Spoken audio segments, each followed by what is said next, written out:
Penolakan sejumlah pihak atas keikutsertaan timnas Israel dalam laga Piala Dunia U20 di Indonesia menjadi polemik dan berbuntut panjang. Indonesia batal menjadi tuan rumah ajang bergengsi ini. Siapa yang harus bertanggung jawab terhadap batalnya Piala Dunia di Indonesia? Kita akan kupas bersama Adian Napitupulu, anggota DPR RI dari fraksi PDI Perjuangan, dan Akmal Marhali, koordinator Save Our Soccer. Selamat sore Bang Adian, Mas Akmal. Selamat sore. Selamat sore, salam Bang duka Adian. sepak bola Indonesia. Oke, Bang Adian, kita ke Bang Akmal dulu. Bang Akmal, setelah dibatalkan oleh FIFA, siapa yang sebenarnya harus bertanggung jawab? Ya, yang pertama yang bertanggung jawab tentunya panitia pelaksana Piala Dunia ya, gagal untuk menjalankan Piala Dunia di Indonesia di saat semua sudah bersiap untuk menjadi saksi sejarah kita untuk pertama kalinya jadi tuan rumah Piala Dunia. Di saat teman-teman kita atau adik-adik kita U20 sedang menuai mimpinya untuk bisa tampil di Piala Dunia, karena mimpi terbesar pemain bola adalah tampil di Piala Dunia. Yang kedua ya, mereka yang kemudian gencar menyuarakan untuk yang mengakibatkan kita batal jadi tuan rumah Piala Dunia, karena penjelasan FIFA clear bahwa Piala Dunia ini batal karena ada penolakan terhadap salah satu kontestan yang tidak bisa diterima untuk hadir. Misalnya dari Pak Iwayan Koster, Gubernur Bali, bagaimana undian Piala Dunia bisa digelar kalau pesertanya tidak boleh, Israel tidak boleh ikut serta undian misalnya. Masa peserta Piala Dunia 23 sementara Israel lolos Piala Dunia ini bukan karena masalah politik, mereka bukan karena kebijakan politik, tapi karena mereka lolos berdasarkan kualifikasi, bukan juga atas pilihan politik, keputusan politik dan sebagainya. Ini murni keputusan sepak bola di bawah FIFA, di mana mereka lolos berdasarkan kualifikasi yang dilakukan. Kemudian yang kedua, bagaimana kemudian mau digelar Piala Dunia kalau ada penolakan dari salah satu tuan rumah Piala Dunia yang akan menggelar partai penutupan Piala Dunia. Nah, ini kan yang menjadi problem, dan itu clear semua tadi dijelaskan oleh Ketua Umum PSSI di Istana Negara bahwa penyebab utama batalnya kita jadi tuan rumah ya karena intervensi politik terlalu berlebihan. Kalau saya sih simpel, kita sebagai penggemar bola, kita tuh pengennya cuma nonton bola, para pemain cuma pengen main bola. Bang Akmal, untuk mempertegas lagi Bang Akmal, Kenapa? Yang harus bertanggung jawab salah satunya adalah Ganjar Pranowo dan Wayan Koster sebagai tuan rumah di provinsi itu. Betul. Artinya ya setidaknya menyampaikan permintaan maaf lah. Kalau kemudian cuma sekedar merasa kecewa, kekecewaan itu sudah cukup milik masyarakat. Kecewa itu sudah cukup milik masyarakat. Pejabat harusnya bisa menyampaikan hal yang lebih gentleman dan lebih bertanggung jawab, menyampaikan permohonan maaf atas keputusan politiknya kemudian membuat kita gagal jadi tuan rumah Piala Dunia. Oke, Bang Akmal. Kita ke Bang Adian. Bang Adian, harusnya Pak Ganjar dan Pak Koster minta maaf, Bang. Bagaimana tanggapannya? Minta maaf untuk apa ya? Untuk batalnya Piala Dunia, Bang. Loh, yang membatalkan FIFA. Tapi kan keputusannya karena ditolak. Begini loh. Boleh tidak Badan Eksekutif Mahasiswa memiliki sikap? Boleh. Boleh tidak Asosiasi Pengusaha memiliki sikap? Boleh. Boleh tidak Serikat Buruh memiliki sikap? Boleh. Boleh tidak Pak Ganjar dan Pak Koster memiliki sikap? Boleh. Yang jadi masalah bukan sikapnya menolak atau menerima. Yang jadi masalah adalah argumentasi penolakannya. Apakah ada unsur kebencian rasisme di situ? Tidak. Apakah ada unsur kebencian hal-hal yang lain terkait etnis dan sebagainya? Tidak. Apakah ada unsur fitnah? Tidak. Apakah ada unsur-unsur negatif lainnya? Tidak. Apa yang disampaikan karena tiga hal, historis, ideologis, dan kemanusiaan. Oke, salahnya di mana dia menyampaikan sikap itu? Kenapa kita menjadi diktator buat yang lain? Bahwa penyelenggaranya secara nasional ada Republik Indonesia, bukan Solo dan bukan Bali. Nah, kalau kemudian dikatakan kegagalan ini karena surat dari Pak Koster dan surat dari Pak Ganjar, saya mau tanya, FIFA itu organisasi apa? FIFA itu berdiri tahun 1904, ada 211 negara di dalamnya, sudah melewati Perang Dunia Pertama, Perang Dunia Kedua, ribuan ancaman, ribuan sikap lain yang dinyatakan tertulis maupun tidak. Oke? Apakah benar hanya karena satu surat Pak Koster dan satu pernyataan Pak Ganjar lalu dia dibatalkan? Apakah sehebat itu Pak Ganjar dan Pak Koster? Surat itu tidak punya ancaman apapun, ancaman demonstrasi, ancaman boikot, ancaman kerusuhan dan sebagainya, tidak ada. Tapi sebagai bagian dari rakyat ini, mereka punya hak untuk menyampaikan sikap dan pemikiran-pemikirannya selama tidak berangkat dari kebencian rasisme, etnis, dan sebagainya. Oke, masalahnya di mana? Masalahnya di FIFA. Posisinya adalah Pak Ganjar dan Pak Iwayan Koster adalah pejabat publik yang memberikan government garansi ketika kita menjalankan bidding Piala Dunia. Bagian dari pemerintah. Apakah kemudian government garanti itu dicabut serta-merta? Yang memberikan government garanti itu harusnya adalah negara, bukan kepala pemerintahan daerah. Dan baca saya suratnya, ada nggak ancaman? Ada nggak kebencian? Nggak ada. Nggak ada. Ini kan bukan masalah kebencian, Bang. Ini bukan masalah kebencian menurut saya. Ini adalah masalah komitmen. Komitmen penyelenggaraan Piala Dunia bukan soal kebencian gitu kan. Kalau misalnya alasannya ideologis soal tidak punya hubungan internasional dengan Israel dan sebagainya, kemarin-kemarin kegiatan olahraga lain kita ada. Kesepakatan menjadikan Indonesia sebagai tempat Piala Dunia 2019. Lalu bulan April 2022 Masjid Al-Aqsa di Palestina diserbu 150 orang sakit luka.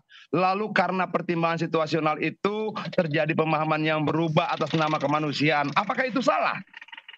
Kalau kemudian alasan kemanusiaan itu menjadi sesuatu yang salah di Republik ini, bagaimana ceritanya?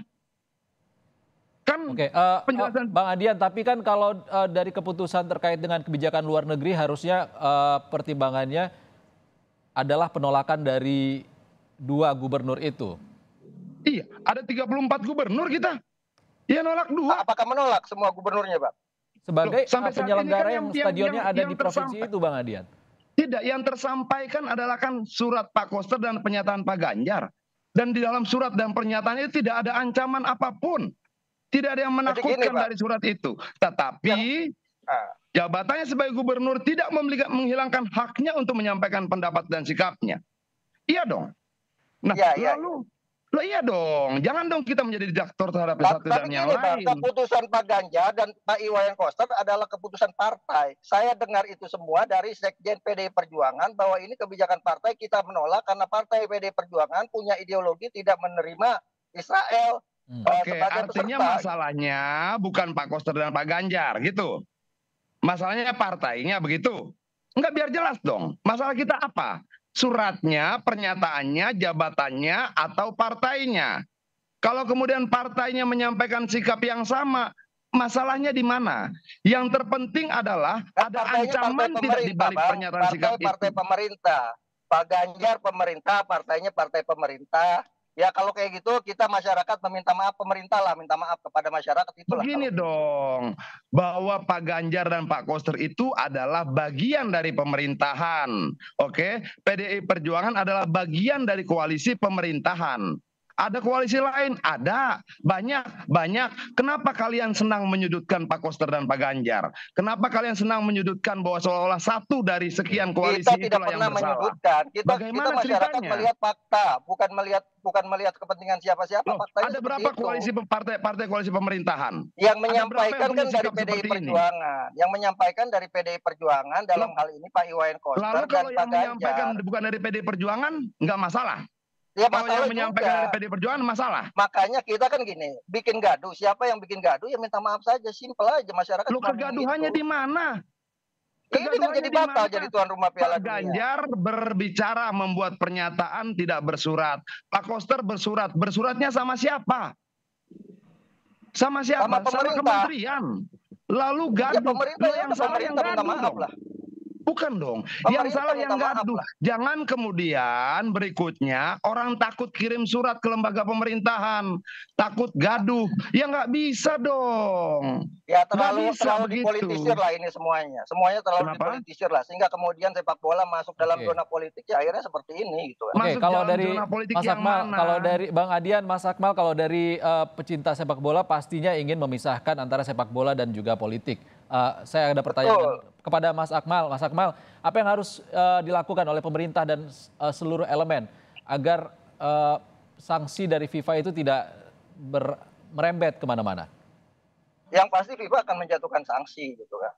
kita terlalu menyederhanakan masalah sebenarnya. Pola pikir kita ingin pakai untuk kemudian mempengaruhi FIFA. Saya pikir FIFA punya aturan tersendiri. Ketika kita menjadi anggota FIFA, maka kita harus ikut aturan-aturan yang sudah mereka tanamkan bersama-sama. Kalau kita nggak mau ikut, ya kita keluar saja dari FIFA. Itu lebih simpel. Kemudian kalau sanksi, saya pikir akan ada sanksi. Kenapa? FIFA kecewa berat. Ketika sudah injury time, kok mau ditolak pesertanya gitu kan. Kalau seperti itu mah dari awal saja nggak usah mencalonkan diri. Karena kenapa? Karena kapanpun Piala Dunia ada potensi akan Israel ikut serta, sama saja dengan Olimpiade nanti. Ketika kita mau membidding Olimpiade, kalau kemudian kita menolak Israel, Olimpiade ada Israel juga. Besok World Beach Game ada Israel juga di Bali. Apakah kita akan tolak juga? Kemudian ada balap sepeda dunia, ada panjat tebing dunia, ada bulu tangkis dunia, atlet Israel ikut. Enggak masalah itu di Indonesia. Kok sekarang pilihan Piala Dunia jadi masalah? Ada Interparliamentary Union, ada Israel di sana. Harusnya kalau bicara politik di sana, bukan di tempatnya di sepak bola.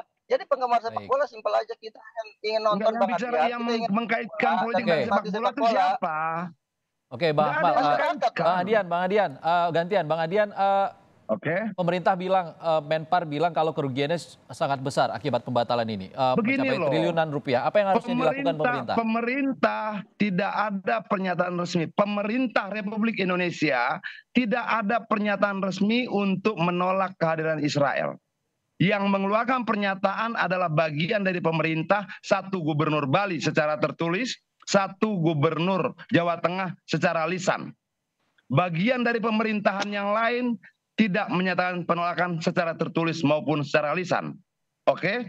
Lalu dua orang ini, Pak Koster dan Pak Ganjar, dianggap sebagai penyebab gagalnya Indonesia menjadi tempat diadakannya Piala Dunia. Hanya dua orang ini yang bersurat tanpa ancaman, tanpa kebencian, tanpa kemarahan. Lalu dianggap sebagai bahaya mengancam luar biasa begitu buat FIFA. Kalau begitu, FIFA-nya diperiksa. Kenapa sedemikian takutnya ada 211 negara bersama-sama dan mereka hanya takut dengan satu pernyataan dari Gubernur Bali dan satu kami pernyataan terima poinnya dari Bang Adian. Tadi juga ada beberapa yang disampaikan oleh Bang Akmal. Bagaimana ini nantinya ke depannya, tentunya kita akan tunggu perkembangan lebih lanjut terkait. Loh tidak dong, tadi kan saya ditanya, saya punya hak dong untuk menjawab sepanjang Pak Akmal menjawab. Oke. Dengan baik hatinya saya mendengarkan semua penjelasan dia yang sudah berkali-kali juga dia jelaskan sebelumnya. Baik, Bang Adian. Sekarang saya mau tanya, di mana logikanya 211 negara yang bergabung dalam FIFA membatalkan pertandingan sepak bola di Indonesia? Waktu kita terbatas, tapi poinnya sudah diterima, Bang Adian, mohon maaf. Dong. Nah ini tidak fair bagi saya. Berikan saya waktu yang Nanti sama. kita akan berbincang lagi di lain waktu, Bang Adian, tentu saja. Masih ada kesempatan yang akan kami berikan. Terima kasih Adian Apitupulu, politisi Partai Demokrasi Indonesia Perjuangan, dan Akmal Marhali dari Koordinator Save Our Soccer sudah berbagi pandangan di Kompas Petang.